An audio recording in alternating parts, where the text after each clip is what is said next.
What happened to Ukraine's spring offensive? Despite sending ever more powerful weapons to Ukraine, the only thing the imperialists have achieved is the death of more Ukrainians.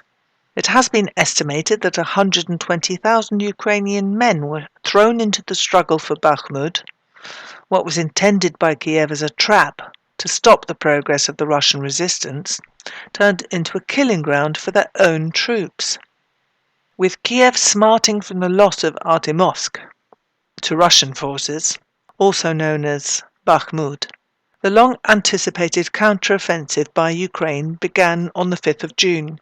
In the first few days, Ukrainian forces launched attacks all along the front line, and there are reports of towns being taken, lost and taken again, but to date there have been no significant inroads into Russia's core echelon defences.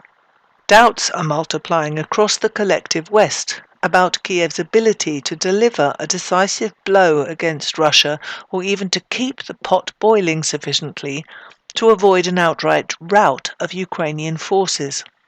The problem for Kiev is that every day that passed, delaying the grand opening of the fabled offensive, gave Moscow another day to further degrade Kiev's reserves, hobbling the offensive before a shot was fired. Russia has conducted a targeted bombing campaign against arms caches, military warehouses, and operational planning centres. What happened in the case of Artemovsk should serve as a warning to Western politicians and generals to stop swallowing their own war propaganda. The operation to uproot the Ukrainian forces from Artemovsk lasted for 224 days.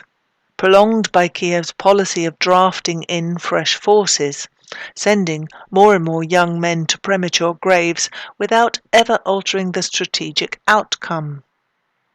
It has been estimated that 25 Ukrainian brigades, 9 battalions and 5 regiments, totaling not less than 120,000 men, were thrown into the struggle. What was intended by Kiev as a trap to arrest the progress of the Russian resistance turned into a killing ground for Ukrainians.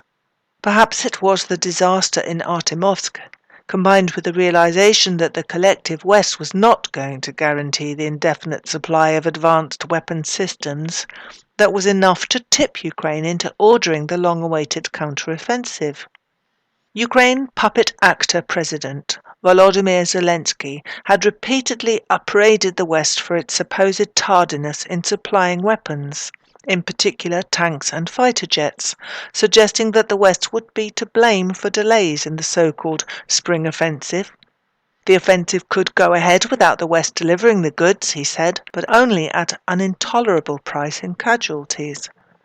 But his recent whistle-stop visit to European Union member states gave little indication that this attempt at moral blackmail was going to pay off significantly, given that their economies are being torn asunder by the sanctions war initiated by their American ally, and given that their own arsenals are already drained to levels which could compromise their own national defense requirements. Meanwhile, the White House is wary of challenging Russia directly by supplying enough air cover to secure Ukrainian skies from attack. Under the immediate impact of the loss of Artemovsk, US President Joe Biden mumbled that the USA would be launching some new joint efforts with our partners to train Ukrainian pilots on a fourth-generation fighter aircraft like the F-16.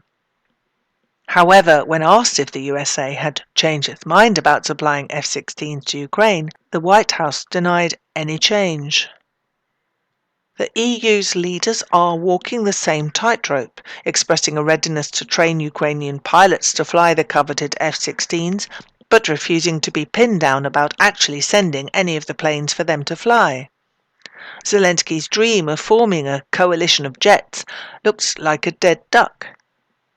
It should be noted here that Britain went out on a limb, not only equipping the Challenger tanks supplied to Kiev with deadly depleted uranium warheads, but also conspiring with the Ukrainian Air Force to bolt British-manufactured Storm Shadow cruise missiles onto existing Su-24 warplanes.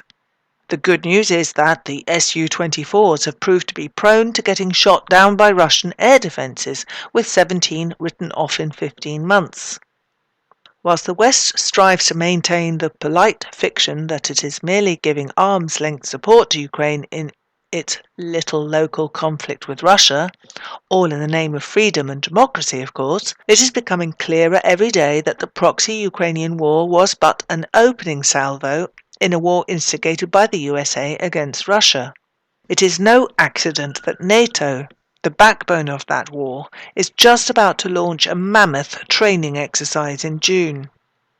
One report tells us that the upcoming NATO exercise, codenamed Air Defender 23, 12 to 23rd of June, will be the most significant military exercise ever carried out over the European skies and the most extensive deployment exercise of air forces in the history of Western Alliance, involving 25 NATO countries, 10,000 military personnel and approximately 220 aircraft. From Post-Bakhmut Scenario in Ukraine War by M.K. Bhadrakumar, Indian Punchline, 28th of May 2023. The reality is that to date the counter-offensive, taking the form of desultory skirmishes across a wide area, has so far delivered nothing to herald a shift in the balance of forces in Kiev's or NATO's favour.